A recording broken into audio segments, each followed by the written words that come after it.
আসসালামু আলাইকুম। আশা করি সবাই ভালো আছেন। শান্ত হঠাৎ করেই যে ক্যাপ্টেন্সিটা ছেড়ে দিয়েছে এমনটা না।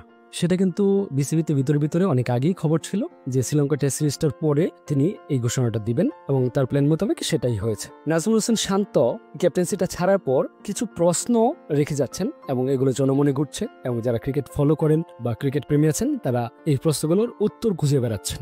আর এই প্রশ্নগুলোর উত্তর খোঁজা অবশ্যই জরুরি।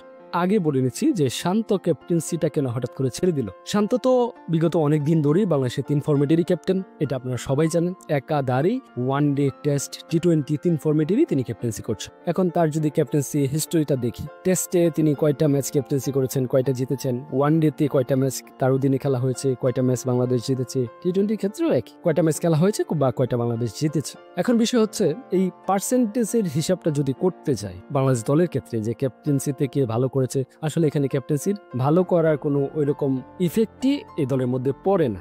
তো ক্যাপ্টেন্সি পার্সেন্টেজটা যদি হিসাব করতে যাই তাহলে কিন্তু বাংলাদেশের অন্য ক্যাপ্টেনরা যেরকম করেছে শান্ত তার থেকে ব্যতিক্রম নয়। হয়তো বা পার্সেন্টেজটা 2-4-5 একটু এদিক সেদিক হবে, তো ওইদিকে আর যাচ্ছি না। কিন্তু শান্ত যতদিন ছিল ক্যাপ্টেন্সিটাতে খুব যে খারাপ হচ্ছিল তা কিন্তু না, ভালোই চলছিল ক্রিকেট বোর্ডটা। কিন্তু এর মধ্যেই ক্রিকেট বোর্ডে বিশাল পরিবর্তন এসে গেছে। এখন সম্প্রতি আরেকজন এসেছেন, আমিনুল ইসলাম বুলবুল। তিনি বাংলাদেশ ক্রিকেট বোর্ডের সভাপতি হয়েছেন। বুলবুল স্যার বসার পরেই কিন্তু শান্ত যে এতদিন 3 ফরম্যাটে ক্যাপ্টেন্সি করছিল সেটারই কিন্তু অবসান ঘটেছে। তিনি আসার আগেই নাজমুল হোসেন শান্ত একটা বুদ্ধিমানের কাজ করেছিল, তখন স্বেচ্ছায় সে টি-20 বারটা ছেড়ে দিয়েছিল। যাই হোক, ওটা নিয়ে শান্তর কোনো আক্ষেপ ছিল না, আর হয়তো বা শান্তর জন্য এটা প্রেশার হয়ে যাচ্ছিল, তখন সেটা লিটনকে দিয়ে দেয়। আর শান্ত নাকি তখন আগ্রহ প্রকাশ করেছিল যে তিনি ওয়ানডে এবং টেস্টের ক্যাপ্টেন্সিটা চালিয়ে যেতে চান।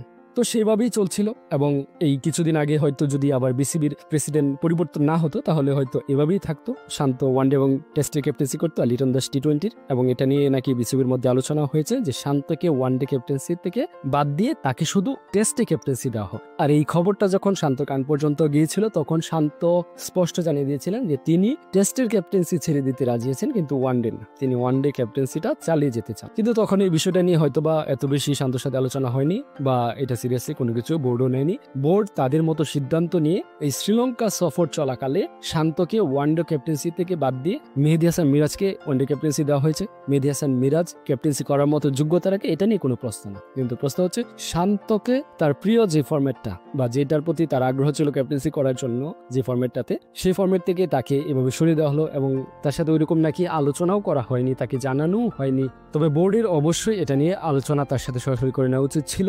বোর্ড যাকে যখন যেই সময় যোগ্য মনে করবে তাকেই দিবে, কিন্তু সে যতই বলুক যে এটা আমার ব্যক্তিগত কোনো কিছু না, এটা সম্পূর্ণই আমার দলের ভালোর জন্যই আমি ক্যাপ্টেন্সিটা ছেড়ে দিচ্ছি। ধন্যবাদ সবাইকে। আজকের মতো এখানে শেষ, দেখা হবে নতুন কোনো ভিডিওতে। সে পর্যন্ত সুস্থ থাকবেন, ভালো থাকবেন। আল্লাহ।